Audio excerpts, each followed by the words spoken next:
आज ही डाउनलोड करें Skymet mobile app, पूछे मौसम का हाल अपनी पसंदीदा भाषा में और रहे बाकियों से एक कदम आगे। नमस्ते दोस्तों, स्काईमेट वेदर में आप सभी का बहुत बहुत स्वागत है। मेरा नाम महेश फलावत है। आज 24 अक्टूबर हो गई है। सीवियर साइक्लोन दाना बन चुका है। इससे पहले हमने देखा था कि जो डिप्रेशन बन रहे थे, अरब सागर में जा रहे थे, तो ऐसा लगा था पिछला जो डिप्रेशन था कि समुद्री तूफान दाना वहां पर बन जाएगा।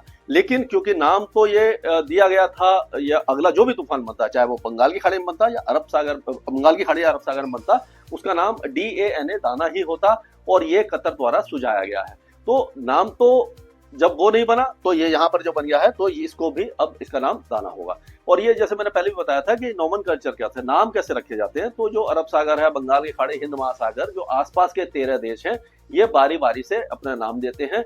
तो इस बार जो नंबर था वो कतर का था, तो ये जो भी समुद्री तूफान बनता उसका नाम दाना होता। तो ये सीवियर साइक्लोन बन चुका है और ये एज अ सीवियर साइक्लोन ही ये उड़ीसा की तरफ बढ़ रहा है। ऑलरेडी बारिश की गतिविधियां गंगे, पश्चिम बंगाल और उड़ीसा के कई जिलों में शुरू हो चुकी हैं। हवाएं तेज हो चुकी हैं, समुद्र में ऊंची लहरें उठने लग गई हैं। तो ये सबसे ज्यादा खतरा उड़ीसा के उत्तरी तट पर ज्यादा दिखाई दे रहा है। गंगे, पश्चिम बंगाल में भी खतरा है, बांग्लादेश में खतरा कम है और उत्तर पूर्वी राज्यों में भी कम है, और उसी तरह से आंध्र प्रदेश में ना के बराबर खतरा है। कोई भी खतरा वहां पर नहीं है। तो ये जो तूफान है, जब ये जमीन से टकराएगा यानी कि लैंडफॉल करेगा, तो आज देर रात को कर सकता है या ये सुबह अर्ली मॉर्निंग में कर सकता है। तो आप ये मान के चलिए कि रात के 12 बजे से सुबह 5 बजे के बीच में कभी भी ये भुवनेश्वर के थोड़ा नॉर्थ में जाकर के लैंडफॉल कर जाएगा। और ये जो लैंडफॉल है वो इस तरह से यहाँ पर, ये इसका लैंडफॉल इस तरह से यहाँ पर रहेगा, इस जगह पर। तो ये जो इलाका है ये सबसे ज्यादा इम्पैक्टफुल रहेगा। और जब ये लैंडफॉल कर रहा होगा उस समय हवाओं की रफ्तार 100 से 110 किलोमीटर की रफ्तार हो सकती है। तेज हवाओं के साथ तेज बारिश काफी ज्यादा नुकसान पहुंचाती है। और जो स्टॉर्म सर्ज है, स्टॉर्म सर्ज का मतलब होता है कि जब ये लैंडफॉल कर रहा होता है तो जो समुद्र में ऊंची लहरें उठती हैं। एक तो जो नॉर्मल लहर है, समझ लिए कि 3 फीट की लहर चल रही है, तो जो स्टॉर्म सर्ज है तो उस 3 फीट से ज्यादा कितनी होती है, तो हो सकता है कि 4 फीट और ज्यादा हो जाए, तो 7 से 8 फीट और 10 फीट तक की लहर उठ सकती है। तो जब इतनी ऊंची लहर उठती है तो 500, 700 और कभी कभी 500-700 मीटर या 1 किलोमीटर तक भी पानी अंदर आ जाता है। तो जो तट पर रहने वाले लोग हैं वो अपना ख्याल रखें। और सबसे बड़ी बात है कि लैंडफॉल रात के समय होगा, तो उस समय कई लोगों को कभी होता है कि आजकल रील बनाने का शौक है, वीडियो बनाने का शौक है, तो बिल्कुल भी इस तरह का शौक यहाँ ना दिखाएं, क्योंकि नेचर है ये और ये काफी ज्यादा खतरनाक होता है। आप रील के चक्कर में आपको नुकसान हो जाएगा, क्योंकि रात का समय होगा, आपको पता नहीं लगेगा, इतनी तेज हवाएं चलेंगी, समुद्र ऊंचा होगा, लहरें ऊंची होंगी, तो नुकसान हो सकता है। तो उस समय आप अपने घर के अंदर रहें। खास करके आज शाम से ही आप अपने घर के अंदर रहें और कल दोपहर तक, यानी कि आप मान के चलिए कि 24 घंटे सबसे ज्यादा क्रूशियल है। शाम 5 बजे से 6 बजे से लेकर के आप कल दोपहर 12 बजे तक घर से बाहर न निकले, जो एकदम कोस्ट पर है, जहां पर ये भुवनेश्वर के नॉर्थ में जहां पर ये विटारकनिका और जो धामरा जो पोर्ट है उसके बीच में कहीं भी लैंडफॉल कर सकता है। तो वहां पर खतरा ज्यादा है, क्योंकि उस समय क्या होता है कि एक तो जो एस्बेस्टस की शीट है, टिन शेड है और पेड़ के जो डाल हैं और जो लूज आर्टिकल है वो काफी तेजी से इधर उधर उड़ रहे होते हैं, तो उससे चोट लग सकती है। और रात का समय होता है और इसीलिए रेस्क्यू और रिलीफ ऑपरेशन में भी थोड़ा सा विलंब हो सकता है। लाइट वगैरह जा सकती है, तो पहले से ही अपने फोन वगैरह चार्ज कर लें, इमरजेंसी लाइट को चार्ज वगैरह करके रख लें। तो इस तरह का यहाँ पर ये एपिसोड रहने वाला है।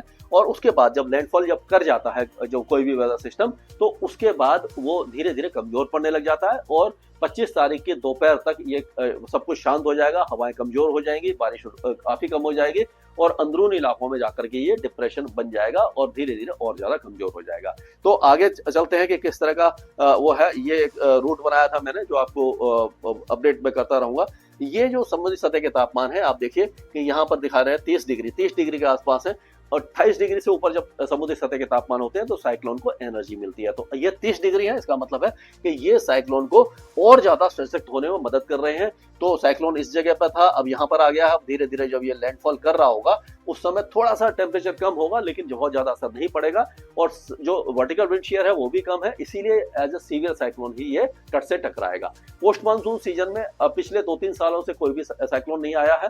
एक 2021 में साइक्लोन गुलाब आया था जो कमजोर साइक्लोन था, लेकिन 22 और 23 में एक भी साइक्लोन उड़ीसा में नहीं पहुंचा है। ये पोस्ट मानसून सीजन माने मानसून के बाद में ये पहला साइक्लोन है 3-4 सालों में गुलाब के बाद जो ये दाना जो यहाँ पर पहुंचेगा। तो आगे चलते हैं कि किस तरह का मौसम रहेगा और क्या रहेगा। ये जो इलाका है ये इलाका है यहाँ से लेकर के और इसके बीच में ये जो पूरा एरिया है ये सबसे ज्यादा बनने वाला है। इसी जगह पर ये भुवनेश्वर और ये जो अपना दीघा है इसके बीच में कहीं पर लैंडफॉल इसका हो सकता है।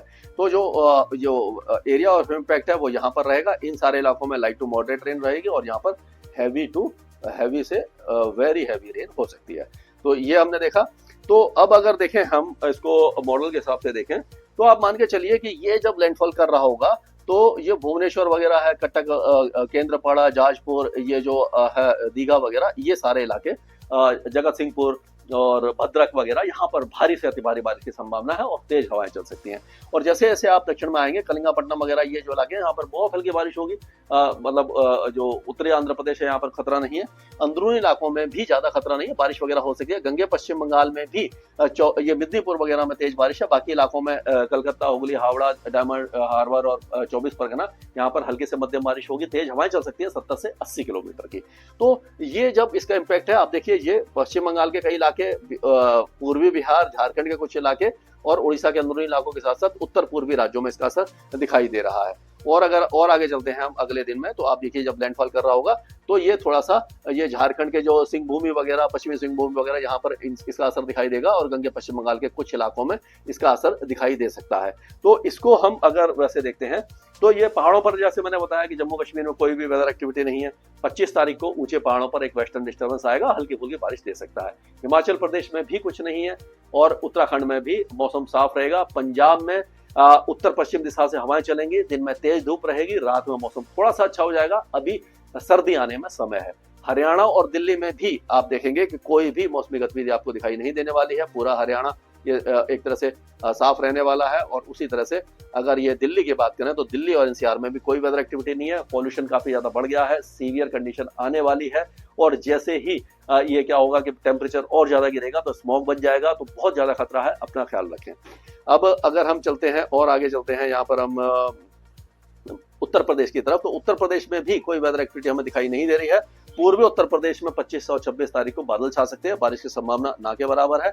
अब अगर बिहार की बात करते हैं तो बिहार में हम देखेंगे कि बिहार में जो बारिश है वो किशनगंज, अररिया, सुपौल, सहरसा, मधेपुरा, पूर्णिया, खगड़िया, भागलपुर, मुंगेर और ये लखीसराय, शेखपुरा, नवादा, जमुई, इन इलाकों में बहुत हल्की बारिश होगी। ज्यादा वेदर एक्टिविटी यहाँ पर दिखाई नहीं देने वाली है। झारखंड के भी कई इलाके जैसे सिंहभूमि वगैरह ये जो है इन सारे इलाकों में लाइट रेन की संभावना है, ज्यादा बारिश नहीं होगी।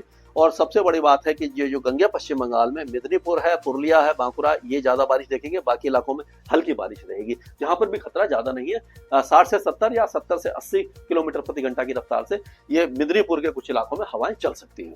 अब अगर हम उत्तर पूर्वी राज्यों की बात करें तो मणिपुर, मिजोरम, त्रिपुरा में बारिश की संभावना अच्छी दिखाई दे रही है। नागालैंड और जो आपका पूर्वी असम और जो अरुणाचल प्रदेश है यहाँ पर भी मॉडरेट शावर्स हो जाएंगे। 2-3 दिन बारिश अच्छी होगी। अब गुजरात का मौसम, ये राजस्थान का मौसम पूरी तरह शुष्क है। 37-38 डिग्री के तापमान कई इलाकों में रहेगी, गर्मी काफी ज्यादा रहेगी, लेकिन मौसम साफ रहेगा। अब कोई बारिश की संभावना आगे हमें दिखाई दे रही है अगले कई दिनों तक। और उसी तरह से मध्य प्रदेश में भी अब मौसम साफ हो चुका है, कोई भी खतरा नहीं है। जो फसलों को नुकसान हो रहा था वो हो लिया, अब आगे बारिश नहीं होगी। छत्तीसगढ़ में भी बारिश की संभावना नहीं नजर आ रही है। अब अगर बात करें तो बालेश्वर, भद्रक, केंद्रपाड़ा, जगत सिंहपुर, जाजपुर, ये जो इलाके हैं सबसे ज्यादा इंपैक्ट देखेंगे। भद्रक और केंद्रपाड़ा में सबसे ज्यादा, और बालेश्वर के जो दक्षिणी इलाके हैं सबसे ज्यादा हैवी रेन यहीं पर होगी।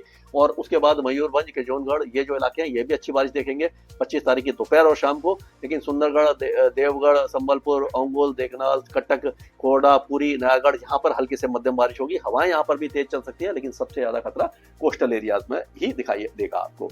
गुजरात अब पूरी तरह शुष्क हो गया, यहाँ पर कोई मौसमी गतिविधि अब आपको दिखाई नहीं देने वाली है। अब अगर महाराष्ट्र की बात करें तो महाराष्ट्र में आप देखिए कि महाराष्ट्र में भी अब जो बारिश की गतिविधियां हैं लगभग समाप्त होने वाली हैं। केवल जो कोस्टल एरियाज है आप देखेंगे सिंधुदुर्ग, रत्नागिरी, रायगढ़, अलीबाग से लेकर के गोवा के आसपास तक की बारिश रहेगी। सांगली, सतारा, कोल्हापुर में बहुत हल्की बारिश हो सकती है और पूरा महाराष्ट्र अब सूख जाएगा। उसी तरह से तेलंगाना में भी बारिश की संभावना हट गई है।